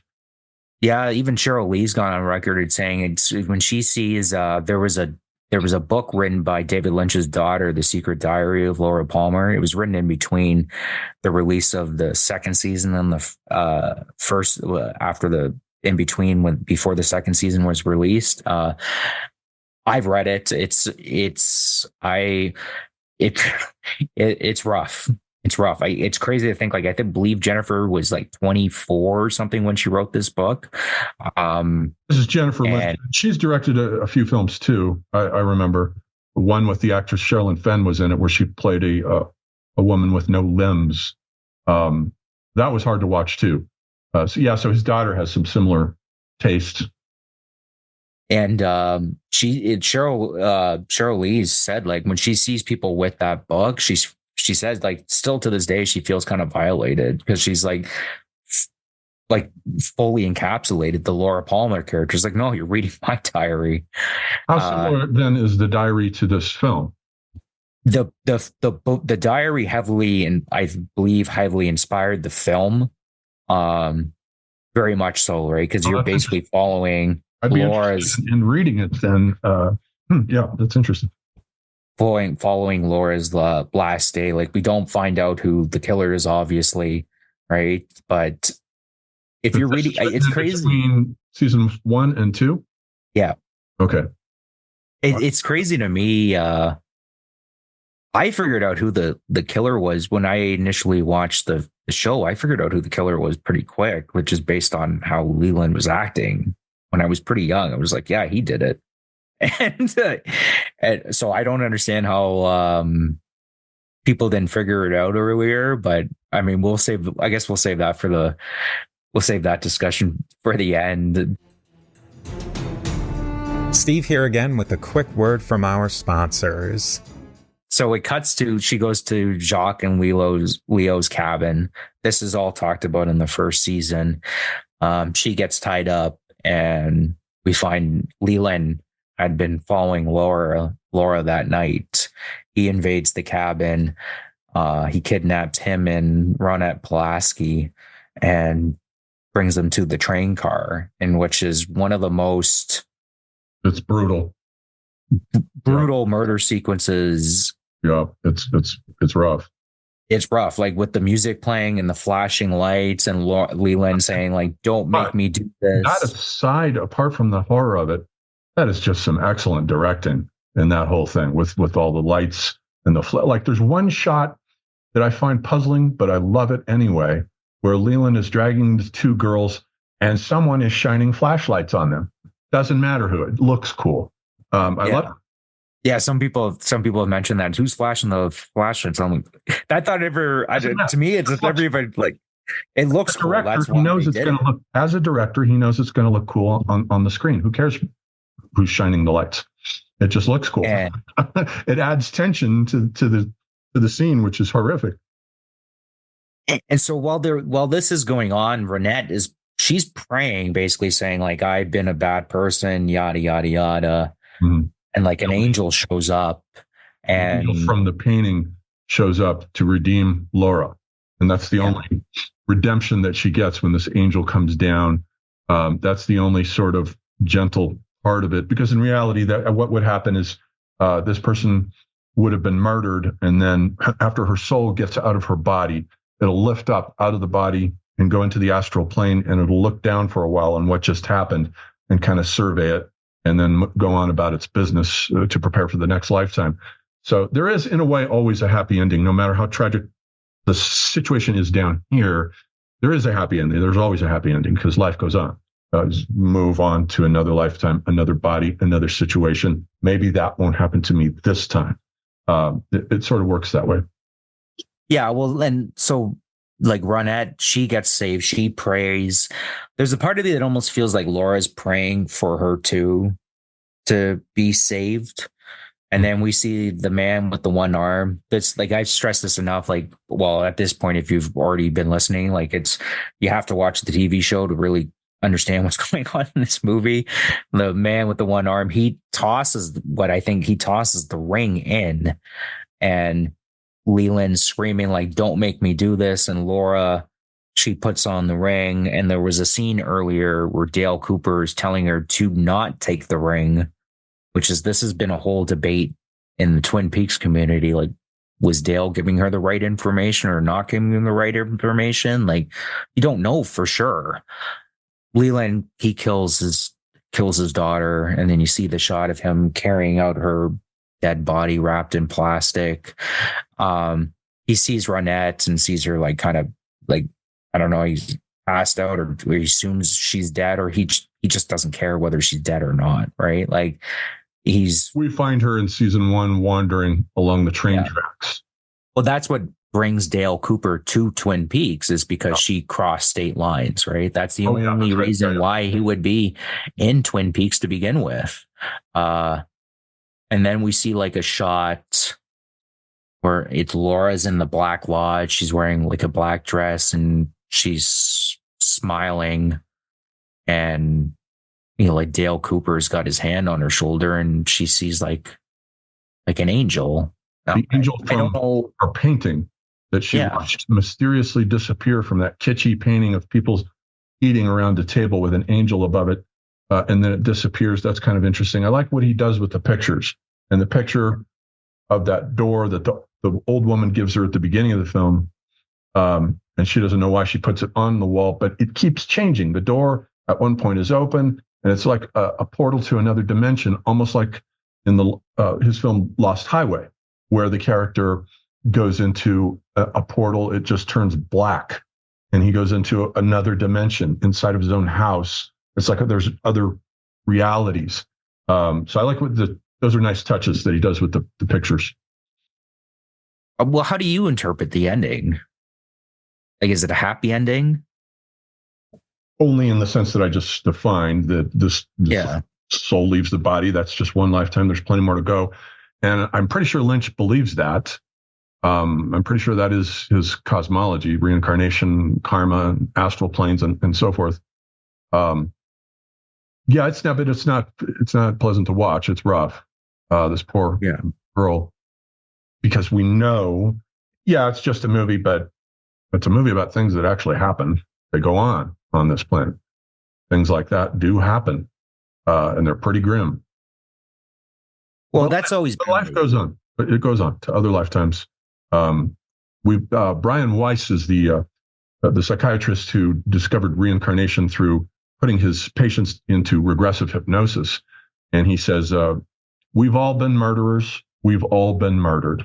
So no point in pointing any fingers. We play every role all through the course of our hundreds of lifetimes. For some people, it's thousands, until we're done with the process. That's just one lifetime. The soul just gets to the other side, shrugs its shoulders, and says, well, let's try again."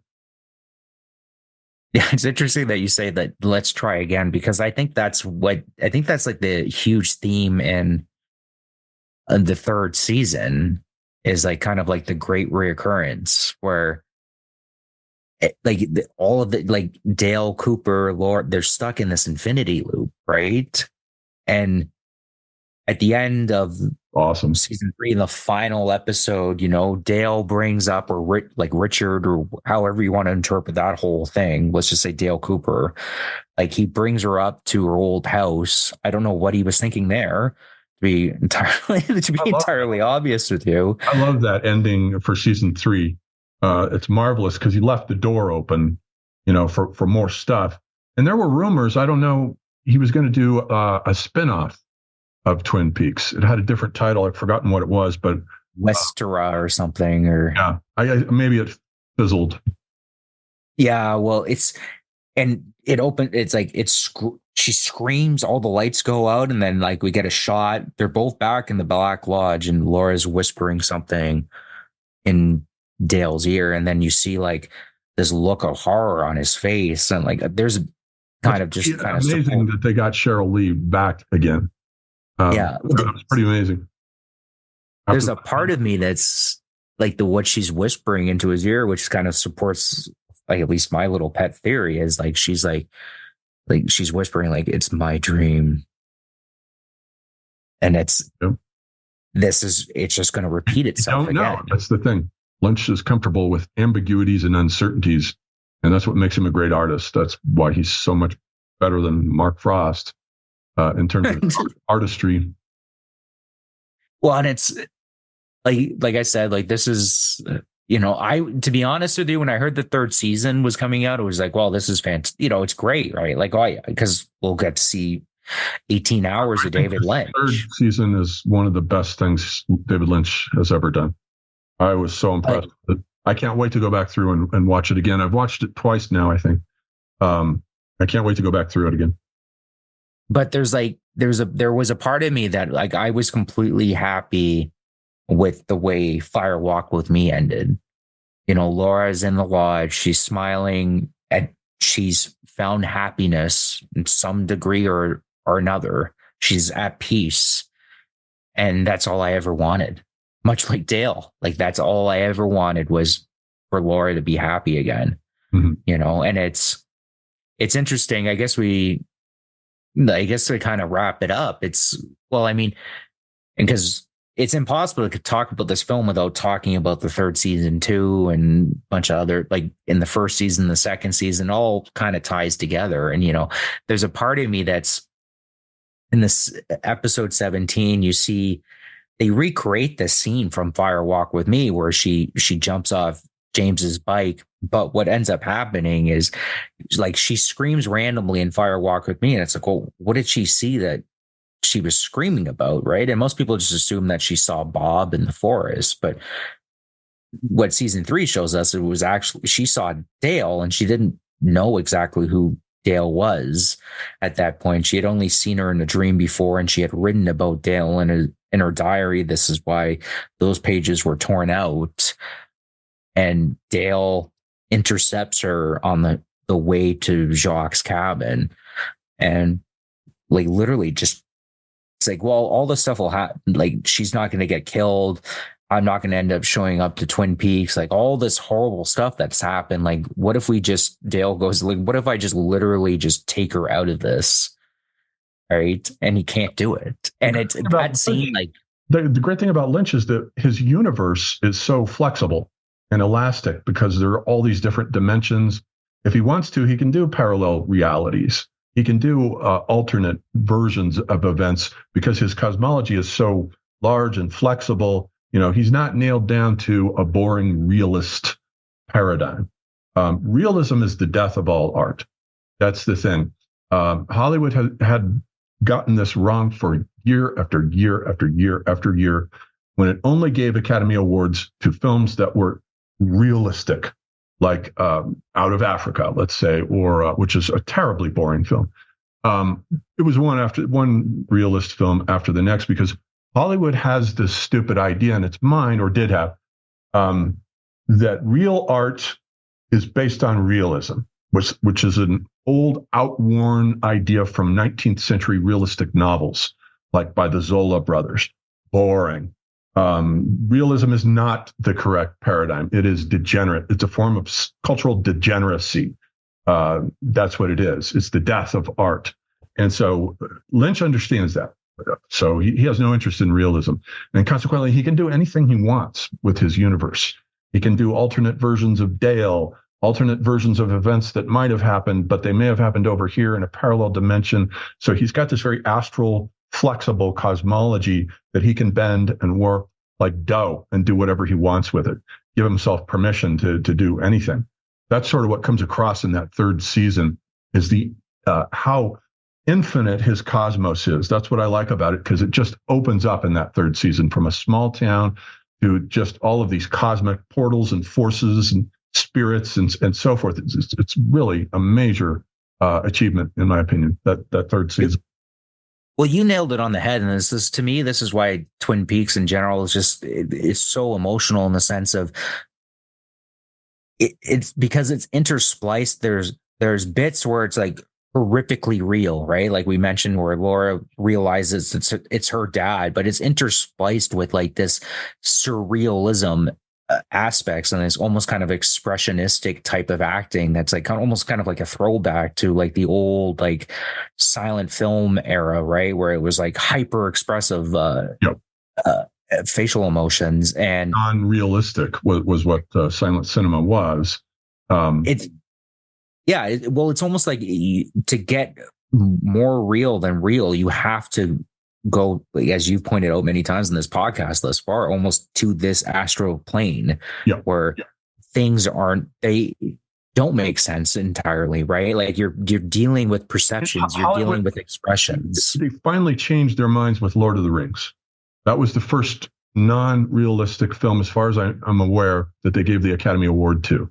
Like in 1977, the best film of that year was Star Wars. There's no two ways about that. And I think they gave the award to Ordinary People, realist film, Ordinary People that now no one remembers. Everybody remembers Star Wars. That's for damn sure. And finally, with Lord of the Rings, they couldn't deny it any longer. These are great works of art. Who cares whether it's fantasy or non-realistic? So it took them a while for that to break that realist aesthetic out of the Academy Awards, which I don't watch anyway, and I don't care about. They don't interest me. Yeah, well, this is also like, I mean, this is where sometimes I have like a lot of disagreements in terms of people with like just art in general and stuff like that. And they're like, I don't like what, like, I don't understand. I can't make any sense of that. And I'm like, because you're looking at it the wrong way. Like you're trying to look at it, like you're trying to rationalize it and like view it in like kind of like these materialistic terms when like you can't be doing that with this particular art. Like you got to go off like intuitively. You got to go off like the emotions that it's evoking out of you, right? Like you almost kind of have to put yourself in a different world. And then once you do that, like the emotions that you feel are going to feel more real than real is the best way I can describe it. And to me, this is why like David's work in general, and in particular this film, works so well. And like we've discussed it I don't know, quite some time now, right? And you know, Laura means something different to you, and Laura means something different to me. You interpret the supernatural part in terms of like this is literally happening. I kind of laid out my theory that it's not that it's not happening, but it's more so that we're living inside the dream of this one particular girl who's going through these traumatic events.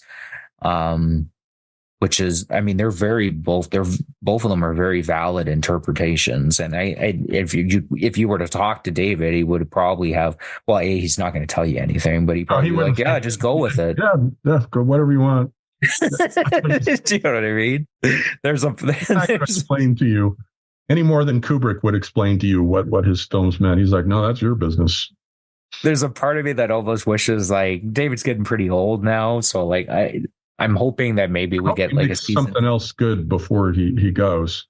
Yeah, we are starting to get some final films from our great directors. Francis Ford Coppola's Megalopolis comes out later this year, and advance reviews are already saying it's a masterpiece. It's a return back to the great director of the 70s who made The Godfather and Apocalypse Now, which I cannot wait to see. I will go out to see that in the movie theater for sure. For the first time in years, I went out to see a movie, Dune 2. And it was a completely different experience. There's a half hour now full of commercials. It's like, nobody told me I had to sit here for a half hour with a bunch of stupid commercials. It almost ruined it for me. It's just different. It was fun, but I can see that because the last movie film that I went out to see was Star Wars Episode 8, I think, whenever that came out, maybe 6 or 7 years ago. But I'll go out to see Megalopolis, and also there's another Mad Max film on the way, Furiosa, made by George Miller. Definitely, I'm a huge Mad Max fan, so this will be the 5th one. I'm hoping it's good. So there's a few films that are these aging directors are. Steven Spielberg is planning on filming Stanley Kubrick's screenplay for Napoleon. He wrote this screenplay for Napoleon that he couldn't get funding for, and it frustrated him. So he made Barry Lyndon instead. But Spielberg intends to film the Napoleon screenplay as like a Netflix streaming miniseries. So I'm hoping he'll sign off with that. We know it'll be good if it has a screenplay by Stanley Kubrick. And that's, as far as I know, the only screenplay he ever wrote by himself on his own. So I'll be fascinated to see what Spielberg does with that. And then Martin Scorsese's most recent film was very, very good, Killers of the Flower Moon. And these directors are all now 80-ish. And James Cameron is cranking out these great Avatar films. I thought Avatar 2 was amazing. It was way better than the first one. Looking forward to 3, 4, and 5. He's got them all lined up for the next 10 years. These great directors that I grew up with, or most of them are signing off with some final masterpieces. And I'm hoping Lynch comes up with something before he dies. Yeah, I'm hoping it's something Twin Peaks. I'm hoping, like, because I was hoping I love it. Spin-off thing he was planning, but well, we'll see what he does. Yeah, we'll see what he does. But just final thoughts is, like, I love this film. Like I said, watch the first season, watch all the stuff, and then I'd say watch the first season, watch the second season, watch Fire Walk with Me, then watch The Return. That's right. How I would watch it. That's the correct order. Yeah, I agree with that. Yep. There's also kind of like a part where you could watch the first season up until they solve Leland. They figure out that Leland was the one, or Laura's father's the one that killed her, and then skip all the stuff in the second season up until the final episode. All the Mark Frost scripts. And then watch Fire Walk with Me, and then watch The Return. And, I love talking Twin Peaks. So if you guys enjoyed this conversation, I mean, we'll do more. Maybe we'll go over the Twin Peaks. Right now, for me, it's just a matter of time. I'm under a time crunch because I'm teaching 2 classes, one of which is a film class. And now Josh has assigned us to watch through Deadwood. And there's 3 seasons there, 10 shows each. So it's not a good time right now to go over the Twin Peaks TV show while I'm going through Deadwood for the movie class, the Thursday night movie class that we do. And by the way, if anybody wants to subscribe and join that class, it's $20 a month for subscription. And every Thursday night we meet on Zoom at 6 p.m. MST to talk about 2 or 3 films. Now we're up to, we started off with just 1 film, then 2, and now Josh is juggling around 3 films. Now he's adding in TV shows. We're having a lot of fun. So you can sign up for that if you go onto my Teachable website. Just type in the John David Ebert School online on Google, John David Ebert School, and it'll come up with the link to, and look specifically, type in specifically Thursday night movie night, and it'll come up and you can enroll if that interests you. Well, guys, I hope you guys enjoyed this conversation, and I'm looking forward to having you back on, John. And that was a lot of fun. I thoroughly enjoyed that, Chris. Your enthusiasm for these films is infectious. Absolutely.